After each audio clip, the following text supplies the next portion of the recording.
You know when you're with your significant other, you're waiting at the door, okay? And wondering how how does this always happen?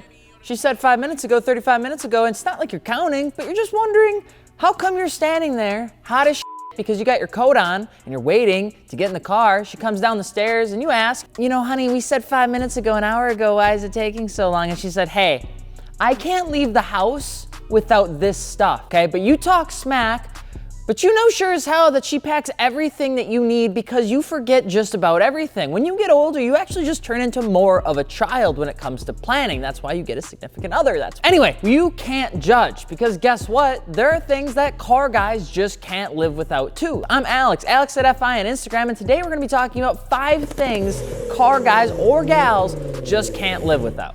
I am going to trigger most people in the Midwest here, but I'm not sure how California and all those cool states with the warm weather actually do it. But the first thing that car guys simply can't live without is 93 octane gas. Okay, so up here in the north side of the old Midwest, it just doesn't exist because that is impossible to find around here. Now, good old Quick Trips have 91. With ethanol. Random BPs used to have 93, but they really just don't even believe in 91 anymore. And then you got that rickety ass gas station that has no lights on, that has 110 octane, but you're not entirely sure if you just might get stabbed in the kidney if you stop by. Now, I like to party just as much as the next guy, but not that much, okay? 93 octane becomes so damn needed when you start really getting into tuning because a lot of companies, that's just what they tune for. They tune for 93 octane. Now, next up would be carbon fibre, okay? Now listen, we can convince ourselves that buying carbon fiber parts is all about weight savings and all that, but really 95% of the time, it's really just for looks. I don't understand why, I don't understand how, it just is neat. Okay, you got your 1x1 weave, you got your 2x2, you got your forged, you got all of it, okay? Carbon fiber just never seems to be like a bad thing as long as it's authentic and it fits your car appropriately, okay? Have you ever tried explaining to your significant other or maybe even a parent that you spent $2,700 on a carbon fiber rear diffuser and front lip? They stare at you, wondering, is this what my upbringing taught you, son/daughter, okay? And then they lie, and then they say they're proud of you because they figure if you can spend that much money on a car part, you sure have to be doing well in life.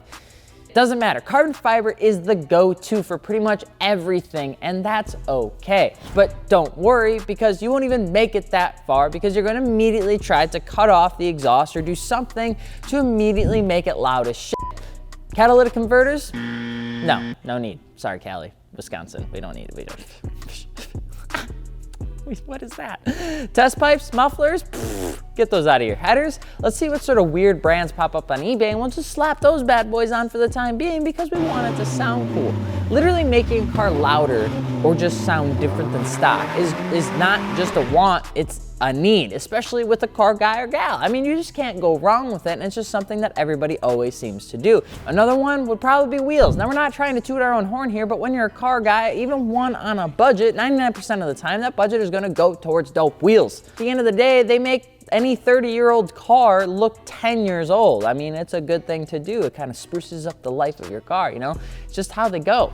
I'd say another one is a manual transmission or some ability of a manual transmission. Even if you have an automatic, car guys or gals just can't get away from a manual trans, you know? Even if it's one of those flappy paddle options. The ability to control the car with all, you know, the little shaft in the middle bit is totally worth it. Even if you have a 90 horsepower Miata. Still totally a blast. Like just having the banging, bap, bap, bap. Like pretty much you do it, I do it, we all do it. When you guys have slow cars, you know exactly that's what it sounds like. That's exactly what you do, and it's totally worth it as you're going onto the on-ramp at 55 miles an hour. Are you maybe ready for a speed round? Okay, good. All right. Let's get ready. Ready? Buckle up, buttercup. Let's go. 10mm socket, can't find it ever, can't live without it. Somehow every time you need it, it's gone. Even with cars that shouldn't even have a 10mm, because that's just how it goes. Debt, let's be honest. You've done it, then you see the meme of the bank owning stuff. Who cares? Tell people you're building credit and then slam it on the ground.